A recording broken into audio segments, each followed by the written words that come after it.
अस्सलाम नाज़रीन, असां हिन वक़्तु मौजूदु आहियूं कोरोना वायरस जे बचाव लाइ अमा फाउंडेशन कन्या तरफ़ां हिकु कैंप लॻाई वई आहे नसीम नगर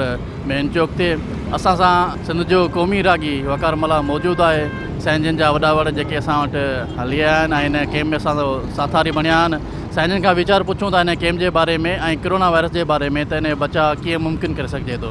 सर तमामु बहितरीनु जेको आहे सो हीअ हिकिड़ी किरत आहे त जंहिं मूज़ी मर्ज़ सां पूरी दुनिया हींअर जंग पई करे, पूरी दुनिया में जंहिं हिन मर्ज़ नुक़सानु पहुचायो आहे, त जेके असां वटि हिते लापरवाहियूं थियनि थियूं या जेके बि असांजो जेको समाज आहे उन खे अञा हिन मर्ज़ जे बारे में या त बख़ूबी नमूने ख़बर न पइजी चुकी आहे या हिते उन एतिरो वॾो नुक़सानु कोन पहुचायो आहे जंहिंजे करे एतिरो लापरवाहियूं अचनि थियूं। त बहरहाल असांखे हिन मूज़ी मर्ज़ सां गॾिजी करे विढ़णो आहे ऐं हिन जी हिकिड़ी बीमारी आहे त उन बीमारी जो यकीनन ख़ात्मो थियणो आहे, पर उहो असां सभिनी जी एहतियात सां थींदो।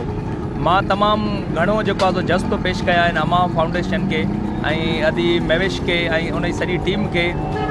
स्पेशली हिन चैनल खे, त जेके ही कॉन्ट्रीब्यूशन कनि पिया, अहिड़े मुख़्तलिफ़ कैंपूं हणनि पिया, उनखे कवरेज ॾियनि पिया, त जीअं माण्हुनि खे ख़बर पइजी सघे त हीउ मर्ज़ जेको आहे सो उहो केतिरो